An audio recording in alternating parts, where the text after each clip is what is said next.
সমস্ত ইসলামিক কান্ট্রিগুলো ঐক্যবদ্ধ হচ্ছে। আমরা এখান থেকে উদাত্ত আহ্বান রাখবো, সমস্ত মুসলিম কান্ট্রিগুলো ফিলিস্তিনের পাশে সশরীরে দাঁড়াক। আপনারা চান কি চান না? আওয়াজ তোলেন। যারা আশেপাশে যত মুসলিম কান্ট্রিগুলো আছে তারা যেন এই নির্যাতিত মজলুম ফিলিস্তিনদের পাশে দাঁড়ায়। বাইতুল আকসাকে যেন কোনোভাবেই এই ইহুদি খ্রিস্টানেরা ধ্বংস করতে না পারে, কারণ বাইতুল আকসা মুসলমানদের প্রথম কেবলা। এটা মুসলমানদের এবং সমস্ত ধর্ম ব্যক্তিদের আমাদের হৃদয়ের স্পন্দন। বাইতুল আকসাকে ধ্বংস করতে দেওয়া যাবে? আমাদের উপরে, ওলামায়ে কেরামদের উপরে, মুসলিম মিল্লাতের উপরে যেভাবে নির্যাতনের স্টিমরাজ চালানো হয়েছে, সেই দীর্ঘ 16 বছরের হাসিনার ফ্যাসিজম থেকে, ফ্যাসিস্ট হাসিনা এবং তাদের দোসরদের থেকে, মাত্র যাদেরকে কখনো গণনা করানো হয় নাই, যাদেরকে আন্দোলনের সারিতে যাদেরকে গণনা করা হয় নাই, সেই ছাত্র জনতার ঐক্যবদ্ধ আন্দোলনে গত 5ই আগস্ট ফ্যাসিস্ট হাসিনা এবং তার দোসররা অ্যাট এ টাইমে ইতিহাস, আগামীতে ইতিহাসের বইয়ে পাওয়া যাবে যেই দেশের সমস্ত মন্ত্রী, এমপি, প্রধানমন্ত্রী সহ সকল ক্যাবিনেট সদস্যরা দেশ থেকে পলায়ন করেছে, সেই দেশটির নাম যদি জিজ্ঞাসা করা হয়, আগামীতে ছাত্র জনতা তাদের সেই বিসিএস ক্যাডারের ভাই ভাই বলবে সেই দেশের নাম বাংলাদেশ। কথা বলেন ঠিক না ঠিক? যেই দেশের সকল মন্ত্রীরা, সকল এমপিরা এবং উপজেলা চেয়ারম্যান সহ অনেক চেয়ারম্যানরা আজকে দেশ ত্যাগ করেছে। কিসের কারণে? তারা জানে আমরা দীর্ঘ 15.5 বছর পর্যন্ত এই দেশের জনগণের উপরে, বিশেষ করে ওলামায়ে কেরামের উপরে যেইভাবে নির্যাতন স্টিমরাজ চালিয়েছি, আমরা যদি দেশে থাকি, জনগণ যদি আমাদেরকে দেখতে পারে, তাহলে আমাদের পিঠের চাম থাকবে না, জীবনটা পর্যন্ত থাকবে কিনা সন্দেহ আছে। কথা বলেন ঠিক না বা ঠিক? সম্মানিত সুধী, আমরা দেখতে পাচ্ছি এখনো বেশি দিন হয় নাই এই ফ্যাসিস্ট হাসিনা পলায়নের, এর মধ্যেই আওয়ামী এবং তার দোসররা বিভিন্ন জায়গায় আন্দোলন করা দুঃসাহস দেখায়। তৌহিদি জনতা, মুসলিম উম্মতকে সজাগ থাকতে হবে। এই সকল কুলাঙ্গাররা বাংলার জমির জন্য আর কখনো রাজনীতির নাম উচ্চারণ করতে না পারে। কথা বলেন ঠিক না ঠিক? কি ঘুমায় গেছেন আপনারা? আপনারা ঘুমাইছেন?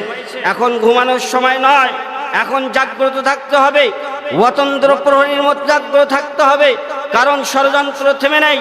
আজকে যদি ডক্টর ইউনূসের মতো লোককে এই জায়গায় বসানো না হতো, তাহলে যে কোনো ব্যক্তির পক্ষে এখানে অবস্থান করা, তাদের অবস্থান ধরে রাখা কঠিন ছিল। কথা বলেন ঠিক না ঠিক? সম্মানিত সুধী, এই জন্য আল্লাহ যা করেন ভালোর জন্যই করেন, মঙ্গলের জন্যই করেন। আজকে কাদা সরাসরির সময় নয়। কে মুসলমান বলতে 92% এই মুসলমানের দেশে সমস্ত মুসলমানদেরকে ঐক্যবদ্ধ হতে হবে। আগামীর দেশ কোরআনের দেশ আমরা দেখতে চাই। কথা বলেন ঠিক না বা ঠিক? কারণ কোন তন্ত্র মন্ত্র দিয়ে কখনো শান্তি প্রতিষ্ঠা হয় নাই, আগামীতেও শান্তি প্রতিষ্ঠা হবে না। কোনো কমিউনিজম শান্তি দিতে পারে নাই, গণতন্ত্র শান্তি দিতে পারে নাই, সমাজতন্ত্র শান্তি দিতে পারে নাই। একমাত্র ইসলামী তন্ত্র ছাড়া, ইসলামী মন্ত্র ছাড়া প্রত্যেকটা মানুষের, প্রত্যেকটা ধর্মের লোকের শান্তি যদি নিশ্চিত করতে চান, তাইলে কোরআনের ছায়াতলে আসেন, দেখবেন শান্তি কাকে বলে। কথা বলেন ঠিক না বা ঠিক? সম্মানিত সুধী, আমাদেরকে সজাগ থাকতে হবে, সকল মুসলিম মুসলমানদেরকে সজাগ থাকতে হবে। এই দেশ যখন স্বাধীন হয়েছে, ফ্যাসিবাদ মুক্ত হয়েছে, আর কোনো ফ্যাসিজম যেন আমাদের ঘাড়ে চড়তে না পারে, ঘাড়ে বসতে না পারে। আজকে যারা ভোটের জন্য চিল্লাইতেছে, দিন রাত একাকার করে দিয়েছে, তারা সেই দিন কোথায় ছিল? দীর্ঘ 15.5 বছর পর্যন্ত তারা কোথায় ছিল? তখন তো তারা হাসিনার কাছ থেকে সঠিক ভোট আদায় করতে পারেন নাই। অতএব আমাদের মুসলিম মিল্লাতের, মুসলমানদের ওলামায়ে পক্ষ থেকে সঠিক একটা মেসেজ হলো, কমপ্লিট একটা মেসেজ হলো, যেহেতু এই সরকার একটা আন্দোলনের মধ্য দিয়ে এই সরকার গদিতে বসেছে, এই সরকারকে তার নৈতিক সংস্কারমূলক কাজগুলো সমাপ্ত না করা পর্যন্ত সময় দিতে হবে। কথা বলেন ঠিক না বা ঠিক? কারণ জনগণ বুঝতে পারে এখন প্রত্যেকটা নাগরিক এদেশের সজাগ, এদেশের প্রত্যেকটা মানুষ সচেতন। ভোট দিয়ে কি হবে? সেদিন দেখলাম ফেসবুকে এক মুরব্বী বলতেছে, কিসের ভোট? ভোট কিসের? আমরা অনেক ভালো আছি, আলহামদুলিল্লাহ বলেন। এটা আমার কথা না, ওই মুরব্বী বলতেছেন আমরা অনেক ভালো আছি। আপনারা ভালো আছেন তো? আপনারা ভালো আছেন তো? আগামীতে আরো ভালো সময় আসতেছে। ফ্যাসিজমকে বাংলাদেশে কায়েম হইতে দেওয়া যাবে না। যারা ফ্যাসিজমকে আবার হাসিনার ভোল্ট পাল্টে অন্য ভোল্টে ফ্যাসিজমকে প্রতিষ্ঠিত করতে চায়, আপনারা সজাগ থাকেন। আপনারা যদি সজাগ থাকেন, প্রত্যেকটা যুবক যদি সজাগ থাকে, প্রত্যেকটা মুসলমান যদি সজাগ থাকে, প্রত্যেকটা মসজিদের ইমাম যদি সজাগ থাকে, মুসল্লিরা যদি সজাগ থাকে, ইনশাআল্লাহ সুম্মা ইনশাআল্লাহ বাংলায় আর ফ্যাসিজম কায়েম হবে। সম্মানিত সুধী, আপনারা জানেন 2013 সালের 5ই মে শাপলা চত্বরে ওলামায়ে কেরাম 13 দফার দাবি নিয়ে তৌহিদি জনতাকে হাজির করেছিলেন। লক্ষ লক্ষ তৌহিদি জনতা শাপলা চত্বরে হাজির হয়েছিল। তাদের দোষটা কি ছিল? তারা কি বোমা নিয়ে গিয়েছিল? তাদের হাতে কি কোনো অস্ত্র ছিল? তাদের হাতে কি কোনো লাঠি ছিল? তাদের হাতে কোনো লাঠি ছিল না, তাদের হাতে কোনো অস্ত্র ছিল না। শুধু ওলামায়ে কেরামদের ডাকে তারা নিজের জীবনের মায়াকে ত্যাগ করে সেই জায়গায় পৌঁছে গেছে, শাপলা চত্বর উন্মুক্ত ময়দানে পৌঁছে গেছে। কিন্তু ফ্যাসিবাদ হাসিনা এবং তার দোসরদের সহ্য হয় নাই। নিরস্ত্র নিরীহ তৌহিদি জনতার উপরে সে রাত্রি 2টার পরে বর্বরচিত হামলা করে শত শত প্রায় 2000-এর অধিক মানুষকে, তৌহিদি জনতাকে, ওলামায়ে কেরামকে, ছাত্র জনতাকে হত্যা করা হয়েছে। কথা বলেন ঠিক না বা ঠিক? শুধু তাই নয়, আমরা দেখেছি 2014 সালে 26 এবং 27 এপ্রিল নারায়ণগঞ্জের 7 মার্ডার হয়েছে। হয়েছে কি হয় নাই? এগুলোর বিচার হয়েছে? বিচার হয়েছে? বিচার হয় নাই। শুধু তাই নয়, সাংবাদিক দম্পতি সাগর এবং রুনিকে হত্যা করা হয়েছে। আপনারা জানেন এদেরকে হত্যা করার পিছনে কারণ ছিল, এই সাগর এবং রুনির কাছে একটা তথ্য ছিল বিডিআর হত্যার বিষয়ে। বিডিআর হত্যা কাণ্ড যে ঘটানো হয়েছিল, এটা সম্পূর্ণ পরিকল্পিতভাবে এবং সরকারি মদদে ভারতের রয়ের এজেন্টদেরকে দিয়ে বিডিআরদের চৌকস সেনাপতিদেরকে, জেনারেলদেরকে হত্যা করা হয়েছে এই বাংলাদেশকে দুর্বল করার জন্য, বাংলাদেশের প্রশাসনকে দুর্বল করার জন্য, বাংলাদেশের সেনাবাহিনী, নৌবাহিনী সহ বিডিআর বাহিনীকে দুর্বল করার জন্য এই সকল চৌকস সেনাবাহিনীর লোকদেরকে পরিকল্পিতভাবে এই হাসিনা সরকার হত্যা করেছিল। এই বিষয়ে তাদের কাছে তথ্য থাকার কারণে তাদেরকে হত্যা করা হয়েছে, সেই সাগর রুনিকে হত্যা করা হয়েছে। সম্মানিত, শুধু তাই নয়, এভাবে বলতে গেলে ঘন্টার পর ঘন্টা চলে যাবে। এই সব কথা বলার পিছনে একটি মাত্র উদ্দেশ্য, একটি মাত্র কারণ, আমাদেরকে ঘুমাইলে চলবে না, ঘুমানোর সময় নাই। প্রত্যেককে যার যার অবস্থান থেকে প্রত্যেক মুসলমানকে সজাগ থাকতে হবে। কথা বলেন ঠিক না বা ঠিক? কথা বলেন। আমি আপনাদের সামনে কোরআনুল কারীমের 3 নম্বর সূরা আলে ইমরান 31 নম্বর আয়াতে কারিমা তেলাওয়াত করেছি। বুখারী বা মুসলিম শরীফ থেকে ছোট্ট একখানা হাদিসে পাক তেলাওয়াত করেছি। পঠিত আয়াত ও হাদিসকে সামনে রেখে আমার নির্দিষ্ট সময়ের মধ্যে আমি আমার আলোচনা সমাপ্ত করব ইনশাআল্লাহ। সম্মানিত সুধী, আয়াতে কারিমে আল্লাহ বলতেছেন, হে রাসূল আপনি বলে দেন, কুল ইন কুনতুম তুহিব্বুনাল্লাহ ফাত্তাবিউনি ইউহিব্বুকুমুল্লাহ ওয়া ইয়াগফির লাকুম যুনুবাকুম আল্লাহু গফুরুর রহিম। হে রাসূল আপনি বলেন, যদি তোমরা আমি আল্লাহ তাআলাকে ভালোবাসতে চাও, আমি আল্লাহ তাআলার তৈরি জান্নাতে আসতে চাও, তাহলে তোমাদের উপরে আমি আল্লাহ তাআলার অর্ডার, মাত্র অনলি ওয়ান অর্ডার, সেটা হলো ফাত্তাবিউনি, তোমরা আমি রাসূলকে ফলো করো, আমি রাসূলকে ইত্তেবা করো, আমি রাসূলের অনুসরণ করো, অনুকরণ করো। তাহলে আল্লাহ তাআলা তোমাদের জন্য দুইটা পুরস্কার ঘোষণা করেছেন। কয়টা পুরস্কার? নির্দেশনা কয়টা?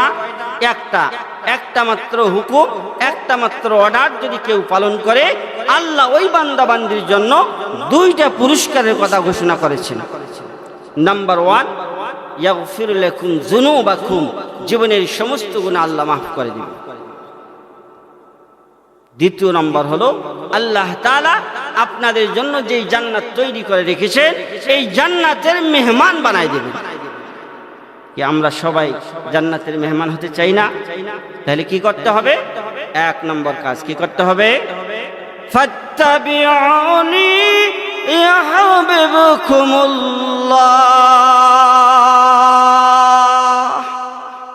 আওয়াজ দিয়ে বলেন আল্লাহু আকবার বলে খুশি হয় কে? এই জবান দিছে কে? বদরের যুদ্ধে মাত্র ছিল 313 জন। মুসলমান জয়ী হয়েছে না পরাজিত হয়েছে? অস্ত্র ছিল, কাপড় ছিল, লৌহ বর্ম ছিল। আল্লাহ রসুল খেজুরের ডাল ধরাই দিছে, সেটাই তরবারি হয়ে গেছে। পেটে পাথর বেঁধে বদরের যুদ্ধ সংগঠিত হয়েছে। 1000 সশস্ত্র বাহিনীর বিরুদ্ধে মুসলমানরা বিজিত হয়েছে। কথা বলেন ঠিক না বা ঠিক? তো আমরা মুসলমান সিংহের জাতি, ভয় করি কাকে? ভয় করি কাকে? ভয় যদি করতে হয় ভয় করবো আল্লাহকে, দুনিয়ার কাউকে নয়। কথা বলেন ঠিক না বা ঠিক? 5ই আগস্ট জুলাই বিপ্লব থেকে শিক্ষা নেন। এই যে পিচ্ছি পিচ্ছি ছেলেগুলো, যুবকগুলো, কলেজ পড়ুয়া, বিশ্ববিদ্যালয় পড়ুয়া যুবকরা, নাহিদ, আসিফ মাহমুদরা, সার্জিস আলম আক্তাররা যেভাবে জীবন বাজি রেখে সারা বাংলাদেশের মানুষের কথা চিন্তা করে সেই অবেদ্য প্রাচীর তৈরি করেছিল। আজকে যদি তারা সেদিন পরাজিত হইতো, সেদিন যদি তারা মনোবল ভাবে মানসিক ভাবে ভেঙে পড়ত, তাহলে আজকের এই 24-এর স্বাধীনতা কি আমরা পাইতাম? সম্ভব ছিল? আমরা পরাধীনতার গ্লানিতে যেভাবে ডুবতেছিলাম, আমরা আগামীতে আরো পরাধীন হয়ে যেতাম। এদেশে ইসলামের কথা বলা, মুসলমানের কথা বলা, আজকে ভারতে যেভাবে মসজিদ ভাঙ্গা হচ্ছে, মুসলমানরা গরুর গোশত খাইলে তাদেরকে হত্যা করা হচ্ছে, আমাদের বিদেশীয় কুলাঙ্গার সাংবাদিকেরা এই তথ্যগুলো প্রচার করে না। কিন্তু বাংলাদেশে পলিটিক্যালি, রাজনৈতিকভাবে যদি কোনো মন্দিরে কেউ আক্রমণ করে, কেউ হামলা করে, তাইলে সেগুলোকে ভারতের সেই কুখ্যাত মিডিয়াগুলো, ময়ূখ রঞ্জনের মতো অখ্যাত কুখ্যাত মিডিয়াগুলো তারা চারাও করে, ফলাও করে, প্রচার করে, সারা বিশ্বে পৌঁছায় দেয় যে দেখেন বাংলাদেশে শেখ হাসিনা পলায়ন করার পর এখন বাংলাদেশে সংখ্যালঘুদের উপরে মামলা হামলা হচ্ছে। কথা বলেন ঠিক না বে ঠিক? আসলে কি বাংলাদেশে আমরা মুসলমান সহ যত ধর্মের লোক আছি, আপনারা বলেন তো দেখি, বুকে হাত দিয়ে বলেন, এদেশের মুসলমান কখনো সংখ্যালঘুদের উপর আক্রমণ করেছে? কখনো করে নাই। হিন্দুরা বুঝতে পেরেছে, হিন্দু ভাইরা বুঝতে পেরেছে, এই যে আওয়ামী লীগ পতিত সরকার এবং আওয়ামী লীগ বারবার হিন্দুদেরকে অস্ত্র হিসাবে, বারবার হিন্দুদেরকে ঢাল হিসেবে ব্যবহার করেছে, রাজনৈতিক ঢাল। কথা বলেন ঠিক না ভাই? কিন্তু ইসলাম বলতেছে যখন কোরআনই শাসন চলে আসবে। আজকে আফগানিস্তানের দিকে তাকান, দীর্ঘ 29 বছর পর্যন্ত বিশ্বের পরাশক্তি আমেরিকা ইউরোপের বিরুদ্ধে যুদ্ধ করে আজকে সেখানে ইসলামিক স্টেট কায়েম হয়েছে, ইসলামিক শাসন চলতেছে। বলেন তো দেখি, সারা বিশ্ব থেকে বিচ্ছিন্ন হওয়ার পরে দিয়েও আমেরিকার উন্নতি, আফগানিস্তানের উন্নতি কমতেছে না বাড়তেছে? কারণ আফগানিস্তানের দুর্নীতি নাই। কি নাই? দুর্নীতি জিরো টলারেন্স। একটা হলো মুখে বলা, আর একটা হলো বাস্তবে করা। ইসলাম বাস্তবে বিশ্বাসী, মুখের কথায় বিশ্বাস করে না। আজকে আমাদের বিগত সরকার মুখে ফেনা উঠাইতো জিরো টলারেন্স, জিরো টলারেন্স, অর্থাৎ দেশে কোনো দুর্নীতি নাই। আজকে মিডিয়ার মাধ্যমে আমরা জানতে পেরেছি এই দেশের আমলারা, এদেশের মন্ত্রী এমপিরা হাজার হাজার কোটি টাকাগুলো পাচার করে দেশকে ফোকলা বানিয়ে ছুঁয়ে গেছে। কথা বলেন ঠিক না ভাই? হাসিনা দেশে আসতে হবে, তবে আসামির কাঠগড়ায়, ফাঁসির কাঠগড়ায় যাওয়ার জন্য। আওয়ামী লীগের দোসররা যারা হাসিনাকে প্রতিনিয়ত মদত দিয়েছে, তাদেরকে দেশে আসতে হবে ফাঁসির কাস্টে যাওয়ার জন্য, রাজনীতি করার জন্য নয়। কথা বলেন ঠিক না ভাই? ভয় পাচ্ছেন আপনারা? এখনো ভয় পান? এখনো ভয় পান না, কারণ এখন 24 পরবর্তী যেই স্বাধীনতা আপনারা পেয়েছেন, এই স্বাধীনতা ভোগ করেন, আল্লাহ তাআলার শুকরিয়া আদায় করেন, তাহাজ্জুদের নামাজে সিজদায় পড়ে আল্লাহর দরবারে শুকরিয়া জ্ঞাপন করেন। আল্লাহ যেই স্বাধীনতা দিয়েছে, এই স্বাধীনতা যেন আর কেউ নস্যাৎ করতে না পারে, বাংলার মানুষের ঘরে ফ্যাসিজম যেন চাপিয়ে দিতে না পারে। এজন্য আমরা আজকের এই মাহফিল থেকে ধ্যার্থহীন কণ্ঠে বলতে চাই যে আগামীর দেশ সমস্ত মুসলমানরা আপনারা ঐক্যবদ্ধ হন, ইনশাআল্লাহ এদেশে কোরআনী শাসন চলে আসবে। যারা যেই দল করেন সমস্ত ওলামায়ে কেরামদের দৃষ্টি আকর্ষণ করছি, আমরা দেশের যে প্রান্তেই প্রোগ্রামে যাচ্ছি আমরা একটাই কথা বলতেছি যে দল মত নির্বিশেষে যেই দল হোক, জামাতে ইসলাম হোক, ইসলামী আন্দোলন বাংলাদেশ হোক, হেফাজতে ইসলাম হোক, আরও যত ইসলামী দল আছে, তরিকত ফেডারেশন সহ সকল ওলামায়ে কেরাম, সকল মতাদর্শের লোক এক ছায়াতলে আসতে হবে। এই দেশে ফ্যাসিজম কায়েম করতে দেয়া যাবে। ইসলামী শাসন মানুষ যখন দেখবে, ইসলামের সুশাসন যখন মানুষের ঘরে ঘরে পৌঁছে যাবে, এরপরে কোরআনী শাসনকে কেউ ছিনিয়ে নিতে পারবে না ইনশাআল্লাহ। সম্মানিত সুধী, আমি যে আয়াত কারিমা আপনাদের সামনে তেলাওয়াত করেছি, রাসূল করিম সাল্লাল্লাহু আলাইহি ওয়াসাল্লামকে আল্লাহ তাআলা ডাক দিয়ে বললেন, হাবিব আপনি ঘোষণা দেন, আমার তৈরি মানুষগুলো, মুসলমানগুলো যদি আমার তৈরি জান্নাতে আসতে চায়, তারা যেন সর্বক্ষেত্রে, শুধু ব্যক্তিগত জীবন থেকে শুরু করে সামাজিক জীবন, আন্তর্জাতিক পরিমণ্ডলে সর্বক্ষেত্রে যদি আমি রাসূলের ইত্তেবা করে, আমি আল্লাহ তাআলা তাদের জন্য দুইটা পুরস্কার ঘোষণা করলাম। কয়টা পুরস্কার? কি করতে হবে? একটি মাত্র আমল, সেটা হলো ফাত্তাবিউনি, আমি রাসূলের ইত্তেবা করতে হবে। এখন বলেন দেখি, আপনার ব্যক্তি জীবনে রাসূলের ইত্তেবা আছে না নাই? আছে। পরিবারের মধ্যে এই সমাজকে চালাইতে গিয়ে রাসূলের ইত্তেবা আছে না নাই? এই রাষ্ট্রকে পরিচালনা করতে গিয়ে রাসূলের অনুকরণ আছে না নাই? আন্তর্জাতিক পরিমণ্ডল যেখানেই কোরআনের অনুশাসন সিডিং করবেন, আল্লাহ রাসূলের আদর্শ সিডিং করবেন, সেখানেই শান্তি আর শান্তি, শান্তি আর শান্তি, শান্তির ফোয়ারা বয়ে যাবে। কোনো কুকুর অন্য কুকুরের দিকে অন্যায়ভাবে তাকাইতে পারবে না, মানুষ তো দূরের কথা। সম্মানিত সুধী, এজন্য উদাত্ত আহ্বান থাকবে, আমরা এখনো যারা এই রিক্সাতে ঘোরাফেরা করতেছি, এখনো যারা যুবক ভাইরা বাড়িতে আসি, কারণ আজকের এই স্বাধীনতা যুবকদের উপহার। কাদের উপহার? এই জন্য আল্লাহ রাসূল বলেছেন, হাসরের ময়দানে যেদিন কোনো ছায়া থাকবে না আর আজিমের ছায়া ছাড়া, সেদিন আল্লাহ তাআলা 7 শ্রেণীর মানুষকে আর আজিমের ছায়া আশ্রয় দিবেন। কথা বলেন ঠিক না ঠিক? কথা বলে। তাদের মধ্যে এক শ্রেণী হলো শাবুন নাশা ফি তাআতিল্লাহ, বুখারী শরীফ, মুসলিম শরীফে হাদিস। আল্লাহ রাসূল বলেছেন, ওই সকল যুবক যারা যৌবনকাল অন্যায় কাজে ব্যয় করে না, রাসূলুল্লাহ সাল্লাল্লাহু আলাইহি ওয়াসাল্লামের ইত্তেবায়ের বাহিরে যৌবনকাল পরিচালনা করে নাই, তারা যৌবনকাল আল্লাহ তাআলার ইবাদত বন্দেগীর মধ্যে কাটায় দিয়েছে, আল্লাহ তাআলার গোলামির মধ্যে কাটায় দিয়েছে, এই যুবকেরা আরশে আজিমের ছায়ার নিচে আশ্রয় পাবে। সুবহানাল্লাহ বলেন।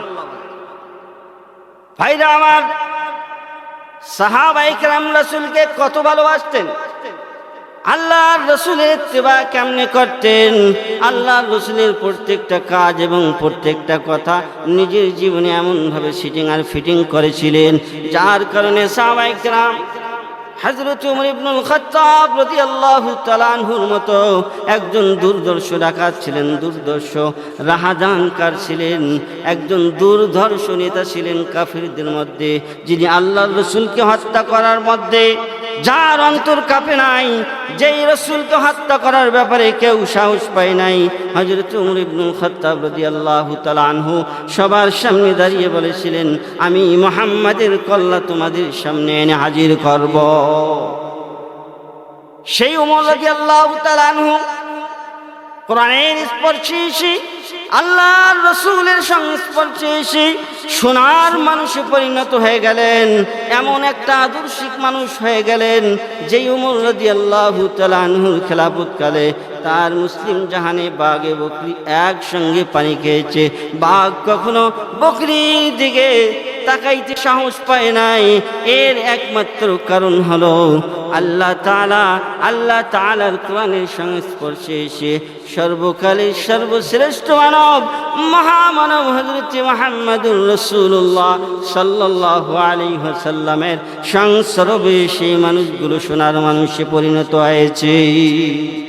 আমার ভাইরা, আমার বন্ধুরা, দ্বিতীয় হিজরি সনে বদরের যুদ্ধ সংগঠিত হয়েছে। তৃতীয় হিজরি সনে কাফেররা বদরের যুদ্ধের প্রতিশোধ গ্রহণের জন্য যখন উহুদের যুদ্ধে উহুদের প্রান্তে রওনা দিলেন, আল্লাহর রাসূল সাহাবায়ে কিরামদেরকে নিয়ে পরামর্শে বসলেন। সাহাবায়ে কিরামদেরকে নিয়ে পরামর্শে বসলেন, জরুরি বৈঠক ডাকলেন। তখন হযরত আব্দুল্লাহ ইবনে উবাই ইবনে সালুল, কাফেরদের মুনাফিকদের লিডার আব্দুল্লাহ ইবনে উবাই ইবনে সালুল, তখনও তার মুনাফিকি প্রকাশ পায় নাই।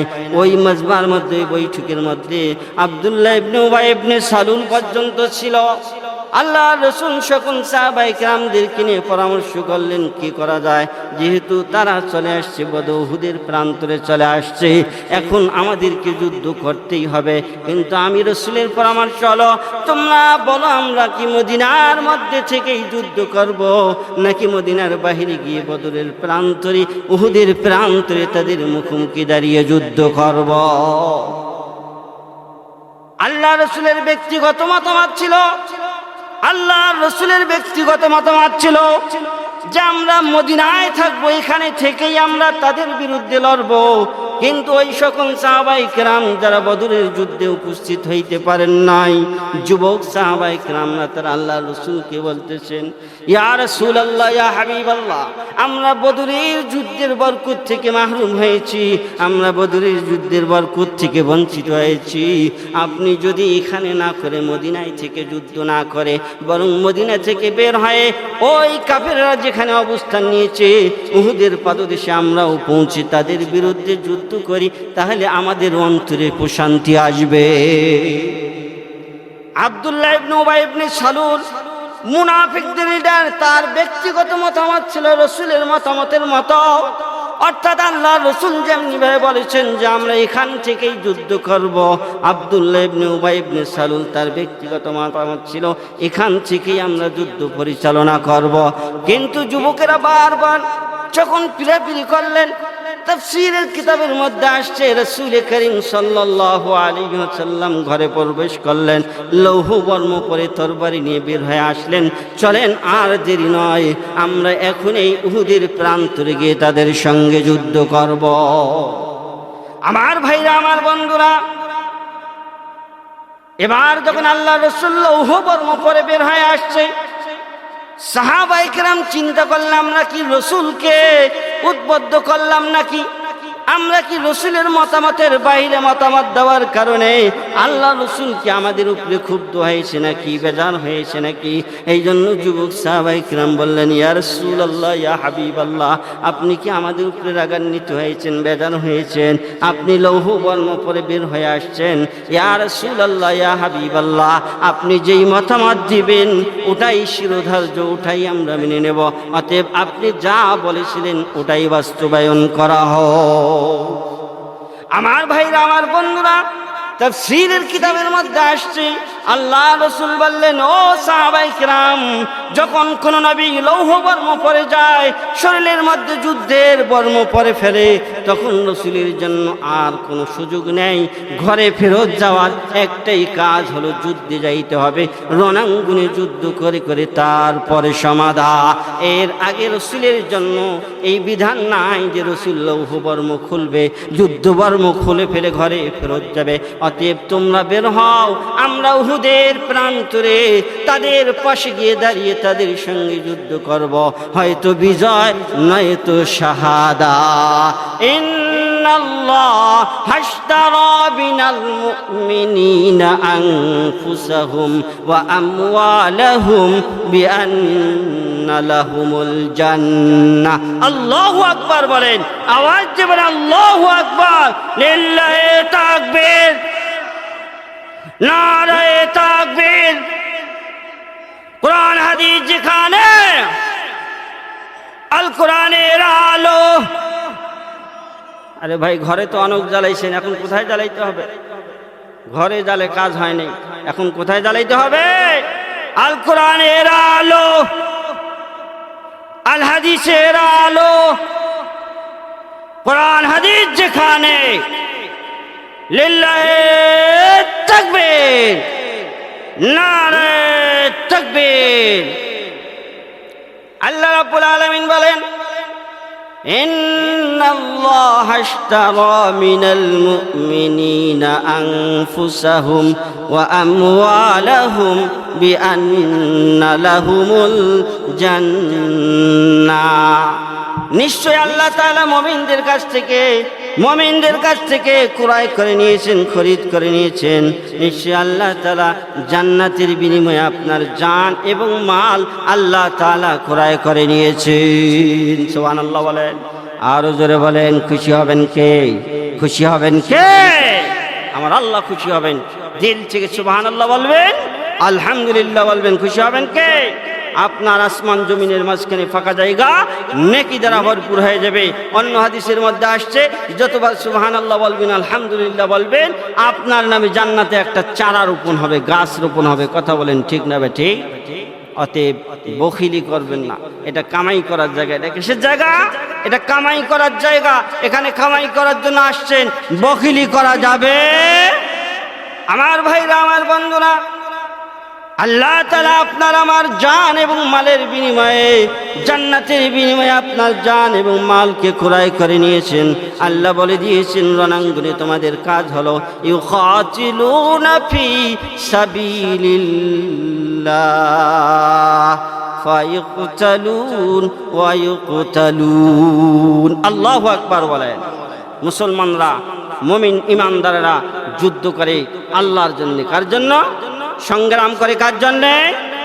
তারা যুদ্ধ করে রণাঙ্গনে উপস্থিত হয়ে বাড়িতে বসে, এরপর মাঠে ঘাটে সর্বত্রে সংগ্রামে রত থাকে মুসলমানরা। মুসলমানের প্রতিটা মুহূর্ত হলো সংগ্রামী মুহূর্ত। কথা বলেন ঠিক না বেঠি? একটা মুহূর্ত এমন নাই যেই মুহূর্তে সংগ্রাম ছাড়া আছে। অতএব যেহেতু আপনাদের জীবন, আপনাদের মাল আল্লাহ তাআলা জান্নাতের বিনিময়ে ক্রয় করে নিয়েছেন, কোনো ভয় আছে? মরলে শহীদ, বাঁচলে গাজী। আমাদের কোনো ভয় আছে নাকি? আমরা মরলেও শহীদ, বাঁচলেও কি গাজী। আমাদের কোনো ভয় নাই। যেই জমিনে ওলামায়ে কেরামের রক্ত পড়ে, যেই জমিনে ওলামায়ে কেরাম রক্ত দেয়, ওই জমিনে কোরআনের আইন কায়েম না হওয়ার কোনো কারণ থাকতে পারে? মরহুম আল্লামা দেলোয়ার হোসেন সাইদী রাহিমাহুল্লাহ দীর্ঘ 13 বছর পর্যন্ত জেলাবদ্ধ ছিলেন, জেলখানায় আবদ্ধ ছিলেন, নির্মম নির্যাতনের শিকার হয়ে পরিশেষে নতুন দেশ দেখার আগেই দুনিয়া থেকে চলে গেছেন। কথা বলেন ঠিক না ঠিক? আজকে তিনি ইতিহাসের পাতায় স্বর্ণাক্ষরে কিয়ামত পর্যন্ত তেনার নাম জ্বলজ্বল করে জ্বলতে থাকবে। কথা বলেন ঠিক না ঠিক? কোরআনের পাখি দোষ কি ছিল? কোরআনের পাখির কোনো দোষ ছিল না। একটাই দোষ ছিল, তারা কোরআনের কথাগুলো, হক কথাগুলো মানুষের সামনে কোনো নেতাকে ভয় না করে, কোনো আইনকে ভয় না করে, দ্বিধাহীন চিত্রে নিজের জীবনের মায়া ত্যাগ করে দিয়ে স্পষ্ট ভাষায় বলাইটাই ছিল তাদের একমাত্র অপরাধ, একমাত্র কারণ। তাতে কি তার ক্ষতি হয়েছে না লাভ হয়েছে? তিনি সারা জীবন আমরা দেখেছি, আমাদের জন্মের পর থেকে শুনেছি, তিনি একটাই দোয়া করছেন, আল্লাহ আপনার রাস্তায় যেন আমি শাহাদতের মৌত পাই। তো আল্লাহ তাআলা তার দোয়াকে কবুল করেছেন, তিনি শাহাদতের অমীয় সুদা পান করেছেন। কথা বলেন ঠিক না ঠিক? আল্লামা মামুনুল হক কি অপরাধ করেছিল? বৈধ স্ত্রী নিয়ে রিসোর্সে গিয়েছিল, এটাই তার অপরাধ। বৈধ স্ত্রীকে অবৈধ বানাই দিয়ে দীর্ঘ 3-3.5 বছর পর্যন্ত নির্মম নির্যাতন করা হয়েছে। এভাবে অসংখ্য ওলামায়ে কেরামদেরকে, আমির হামজা সহ অসংখ্য ওলামায়ে কেরামদেরকে জেলখানায় নিয়ে হাসিনার তৈরি আয়না ঘরের মধ্যে কি করা হয়েছে? নির্যাতনের স্টিম রড চালানো হয়েছে। জালেমরা কখনো স্থায়ী হয় না। জুলুম কর্মওয়ালারা একদিন না একদিন তারা পরাজিত হয় এবং তাদের ইতিহাস অত্যন্ত ন্যাক্কারজনক হয়। ফেরাউন সেই ইতিহাসের একজন সাক্ষী, নমরুদ ইতিহাসের সাক্ষী। আজকে আমাদের শেখ হাসিনা এবং আওয়ামী লীগ এদেশে ইতিহাসের একজন সাক্ষী। তারা ইতিহাস হবে জালেম হিসেবে, তারা ইতিহাস হবে নির্যাতনকারী হিসেবে। তাদের পক্ষে কোনো জনগণ নাই, কোনো মানুষ নাই, একটি মানুষও তাদের পক্ষে নাই। এজন্য তারা জানে যে আমাদের এখানে আশ্রয় নেই, এই মাটিও আমাদেরকে আশ্রয় দেবে না, এই দেশের গাছ আমাদেরকে আশ্রয় দেবে না, এই দেশের পাহাড় পর্বত আমাদেরকে আশ্রয় দেবে না। তারা পলায়ন করেছে। আর যারা গর্তে লুকিয়ে আছে, একটার পর একটা ধরা পড়তেছে। কথা বলেন ঠিক না ঠিক? সম্মানিত সুধী, এই জন্য জুলুম যারা করবে তারা ইতিহাসের পাতায় আস্থা করে নিক্ষিপ্ত হবে। এই জন্য আসেন, বর্তমান যারা সরকারে আছেন, আগামীতে যারা সরকারে আসবেন, আসার জন্য লাফালাফি করতেছেন, সাবধান, চাঁদাবাজি বন্ধ করেন। জনগণকে শান্তিতে থাকতে দেন, জনগণের শান্তির দিকে খেয়াল রাখেন, তাহলে জনগণ আপনাদেরকে নির্বাচন করে আপনাদেরকে ক্ষমতায় বসাবে। অন্যথায় ক্ষমতায় আসার ওই পেছনের গলি আর পাবেন না। ক্ষমতায় আসার জন্য পেছনের গলি ইনশাআল্লাহ চিরতরে বন্ধ হয়ে যাবে। কথা বলেন ঠিক না বেঠিক? সম্মানিত সুধী, তাহলে মুসলমান যুদ্ধ করে জীবন দিলেও লাভ, বাঁচি থাকলেও লাভ, লস নাই। আজকে ফিলিস্তিনের দিকে দেখেন, সারা বিশ্বের পরাশক্তি আমেরিকা সহ, ইসরায়েল সহ ইউরোপ কান্ট্রির সমস্ত লোকেরা এই ছোট্ট একটা জায়গার উপরে কিভাবে বোম্বিং করে আমাদের ছোট ছোট মা বোনদেরকে, ছোট ছোট বাচ্চাদেরকে, যারা যারা দুনিয়ার এখনো কোনো আবহাওয়া পায় নাই, যারা দুনিয়া কি জিনিস এখনো বোঝে নাই, এই সকল কচিকাচা মাসুম বাচ্চাদেরকে কিভাবে করা হচ্ছে। সম্মানিত সুধী, আপনারা জানেন এরা মাসুম, এরা তো হলো জান্নাতের গিলমান। জান্নাতের কি গিলমান? এরা তো জান্নাতে চলে যাচ্ছে, কিন্তু জালেমরা এই পৃথিবীতে তারা পরাজিত হবেই হবে। তাদেরকে ইতিহাসের পাতায় আস্থা করে তারা নিক্ষিপ্ত হবে। সেই দিন বেশি দূরে নয়, ইনশাআল্লাহ। সমস্ত ইসলামিক কান্ট্রিগুলো ঐক্যবদ্ধ হচ্ছে। আমরা এখান থেকে উদাত্ত আহ্বান রাখবো, সমস্ত মুসলিম কান্ট্রিগুলো ফিলিস্তিনের পাশে সশরীরে দাঁড়াক। আপনারা চান কি চান না? আওয়াজ তোলেন। যারা আশেপাশে যত মুসলিম কান্ট্রিগুলো আছে তারা যেন এই নির্যাতিত মজলুম ফিলিস্তিনদের পাশে দাঁড়ায়। বাইতুল আকসাকে যেন কোনোভাবেই এই ইহুদি খ্রিস্টানেরা ধ্বংস করতে না পারে, কারণ বাইতুল আকসা মুসলমানদের প্রথম কেবলা। এটা মুসলমানদের এবং সমস্ত ধর্ম ব্যক্তিদের আমাদের হৃদয়ের স্পন্দন। বাইতুল আকসাকে ধ্বংস করতে দেওয়া যাবে। সম্মানিত সুধী, আমি আপনাদের সামনে যে আয়াত কারিমা তেলাওয়াত করেছিলাম সেটা হলো, আল্লাহ তাআলা বলেছেন, কুল ইন কুনতুম তুহিব্বুনাল্লাহ ফাত্তাবিউনি ইউহিব্বুকুমুল্লাহ ওয়া ইয়াগফির লাকুম যুনুবাকুম ওয়াল্লাহু গফুরুর রহিম। আব্দুল্লাহ ইবনে উবাই ইবনে সালুল আল্লাহর রাসূলের সঙ্গে একমত ছিলেন। আল্লাহর রাসূলকে বলেছেন, ইয়া রাসূলুল্লাহ, ইয়া হাবিবাল্লাহ, আমরা মদিনায় থেকে যুদ্ধ করব, উহুদের প্রান্তরে যাব না, আমরা এখানেই থেকে যুদ্ধ করব। আল্লাহ রাসূল বললেন, আমি যখন যুদ্ধবর্ম পরে বের হয়ে এসেছি, লৌহবর্ম পরে যখন ঘর থেকে বের হয়ে এসেছি, আর এক মুহূর্ত বিলম্ব করার সময় নাই, চলো আমরা উহুদের পাদদেশে গিয়ে যুদ্ধ করব। আমার ভাইরা, আমার বন্ধুরা, আল্লাহ রাসূল যখন অর্ডার করেছে, সমস্ত সাহাবায়ে কিরাম বেরিয়ে পড়ছে। 1000 সাহাবায়ে কিরাম ছিল, এর মধ্যে 300 জন ছিল আব্দুল্লাহ ইবনে উবাই ইবনে সালুলের নেতৃত্বে। সবাই আল্লাহ রাসূলের সঙ্গে রওনা দিছে উহুদের প্রান্তের উদ্দেশ্যে। মাঝ পথে গিয়ে আব্দুল্লাহ ইবনে উবাই ইবনে সালুল আল্লাহ রাসূলকে বলতেছেন, ইয়া রাসূলুল্লাহ, যেহেতু আপনি আমার কথা শুনেন নাই, যুবকদের কথা শুনেছেন, অতএব আমি এই যুদ্ধে নাই, আমার কওম এই যুদ্ধ থেকে প্রত্যাহার করে নিলাম। দেখেন, মুনাফিকরা সবসময় বেঈমান হয়। মুনাফিকরা আপনার সামনেও ভালো, পিছনেও আবার ওইদের সাথেও ভালো। মাঝখানে কি করে? মাঝখানে ইসলামের শিকড় কেটে দেয়। এই আব্দুল্লাহ ইবনে উবাই ইবনে সালুল নিশ্চিত সে চিন্তা করতেছে, আমি যদি যুদ্ধে যাই মারা যাই, তাহলে আমার অবস্থা কি হবে। এই জন্য সে একটা অজুহাত বের করলো, ইয়া রাসূলুল্লাহ, আমি তো আপনাকে মতামত দিয়েছিলাম, আপনারও মতামত এটাই ছিল যে আমরা মদিনায় থেকে ওদের সঙ্গে যুদ্ধ করব, কিন্তু আপনি আমার মতামত গ্রহণ করেন নাই, যুবকদের মতামত গ্রহণ করেছেন, অতএব আমি প্রত্যাহার করে নিলাম যুদ্ধ থেকে। 300 লোককে নিয়ে এসে চলে গেল। 1000-এর 300 গেলে থাকে কতজন? 700 জনকে নিয়ে আল্লাহ রাসূল উহুদের প্রান্তরে চলে গেলেন। উহুদের প্রান্তরে যাওয়ার পর আল্লাহ রাসূল সাহাবায়ে কিরামদেরকে সাজালেন। যুদ্ধ শুরু করার আগে রণকৌশল প্রস্তুত করতে হয়। কথা বলেন ঠিক না বেঠিক? যুদ্ধ শুরু করার আগে রণকৌশল তৈরি করতে হয়। কোন জায়গায় কাকে রাখতে হবে, কার হাতে পতাকা রাখতে হবে, কার হাতে বোমা রাখতে হবে, কার হাতে মিসাইল রাখতে হবে। যে যে বিষয়ে পারদর্শী তাকে সেই বিষয় এবং সেই জায়গায় ফিটিং করে তারপরে যুদ্ধ শুরু করতে হয়। কথা বলেন ঠিক না বেঠিক? আল্লাহ রাসূল কৌশল তৈরি করলেন। উহুদের প্রান্তরে গিয়ে আল্লাহ রাসূল কৌশল তৈরি করলেন। এই উহুদের প্রান্তরে, উহুদের ওই প্রান্তরে ঢোকার জন্য উহুদ পাহাড়ের পেছন দিয়ে একটা গিরিপথ ছিল। যেই গিরিপথ দিয়ে ঢুকে অতর্কিত হামলা করার মতো সুযোগ ছিল।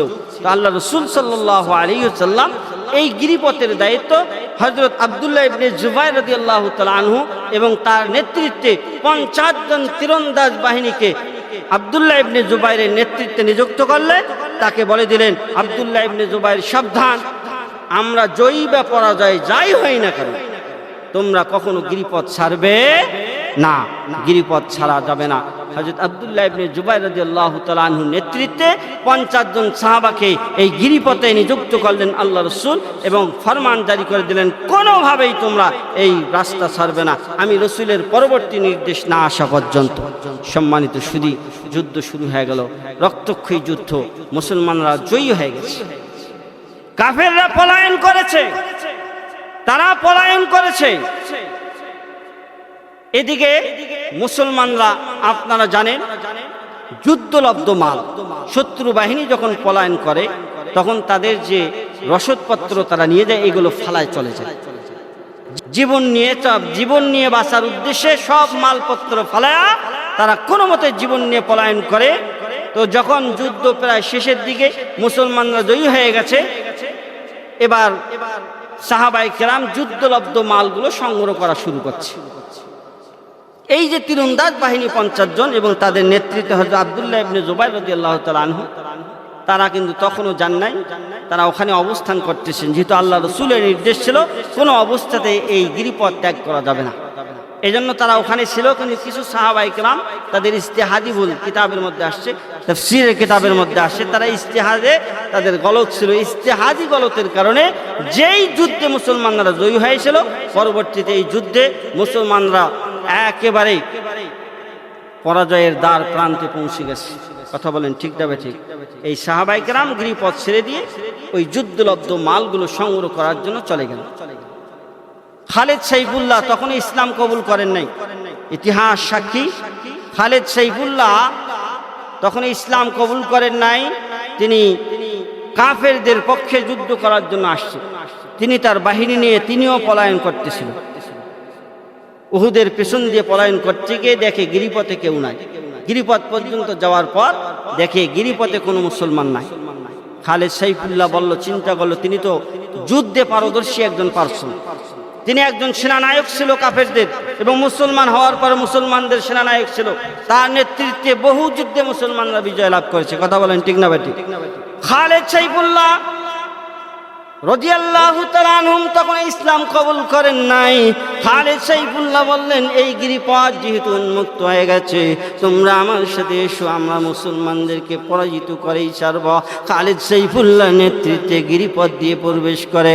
এবার যখন মুসলমানদেরকে পেছন দিক থেকে আক্রমণ করা শুরু করে দিচ্ছে, আমার ভাইরা রে, কি বলবো, সেই মুসলমানরা তখন নিরস্ত্র ছিল।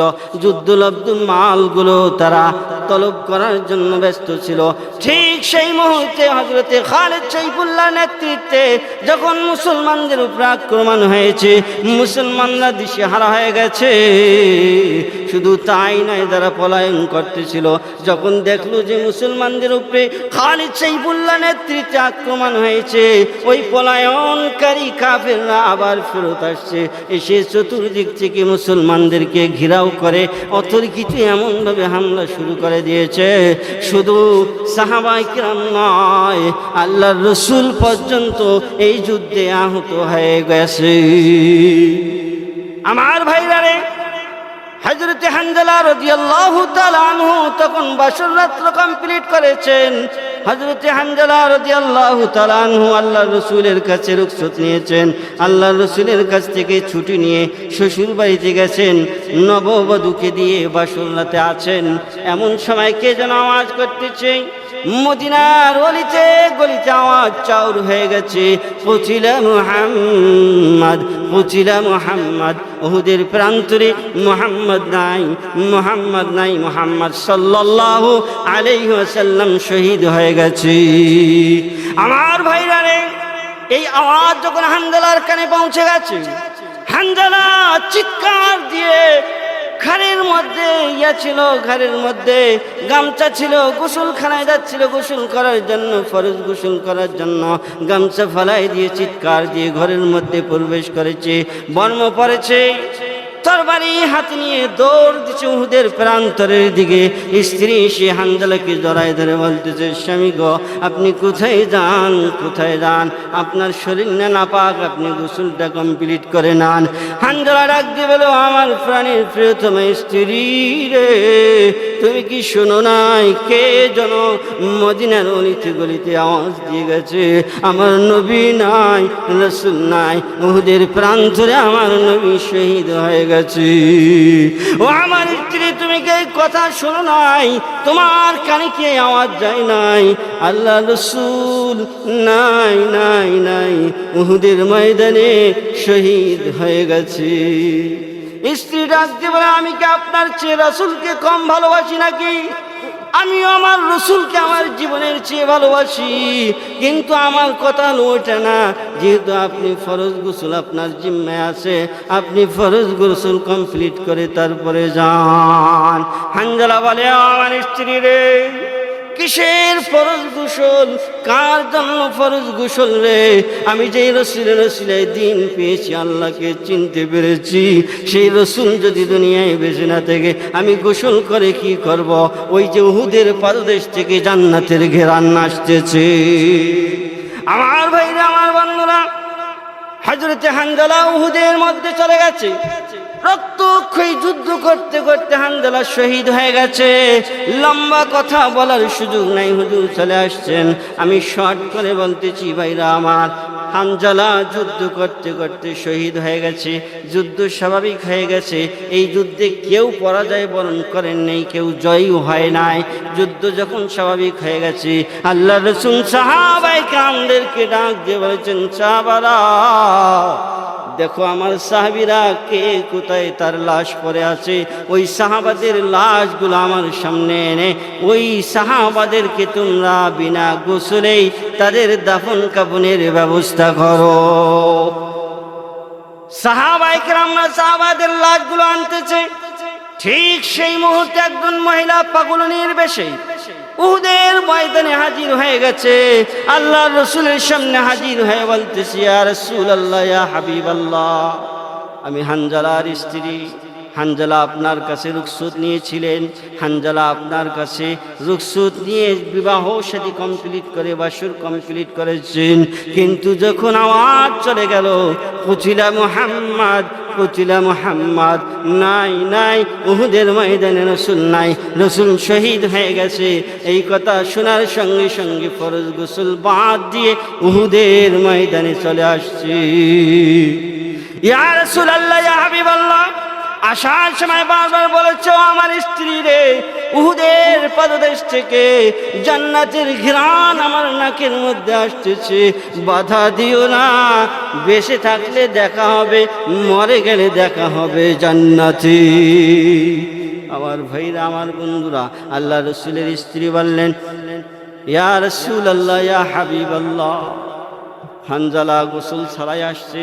ইয়া রাসূলুল্লাহ, ইয়া হাবিবাল্লাহ, সকল সাহাবায়ে কেরামদেরকে দাফন কাফন করবেন গোসল ছাড়া, কিন্তু আমার হানজালাকে আপনি গোসল ছাড়া কাফন করবেন না, দাফনের ব্যবস্থা করবেন না, কারণ তার জিম্মায় গোসল ফরজ আছে। আল্লাহ রাসূল সাহাবায়ে কেরামদেরকে অর্ডার করলেন, সাহাবারা যাও যাও, তোমরা দেখো হানজালা কোথায় আছে। হানজালা আল্লাহ তো খুঁজে আমি রাসূলের সামনে নিয়ে আসো। কুল কুনতুম তুহিব্বুনাল্লাহ ফাত্তাবিউনি ইউহিব্বুকুমুল্লাহ ওয়া ইয়াগফির লাকুম যুনুবাকুম ওয়াল্লাহু গফুরুর রহিম। আল্লাহ রাসূলের সামনে হানজালার লাশ পুরা উহুদের প্রান্তর খোঁজা হলো। আল্লাহর রাসূল লাশ খুঁজে পাইলেন না। সাহাবায়ে কেরাম এসে আল্লাহ রাসূলকে বললেন, ইয়া রাসূলুল্লাহ, ইয়া হাবিবাল্লাহ, আমরা পুরা উহুদের প্রান্তর তন্ন তন্ন করে খুঁজলাম, প্রত্যেকটা গিরিপথ তন্ন তন্ন করে খুঁজলাম, প্রত্যেকটা জায়গা তন্ন তন্ন করে খুঁজলাম, কোথাও হানজালার লাশ নাই। ঠিক এই মুহূর্তে হযরত জিবরাইল আমিন চলে আসছে।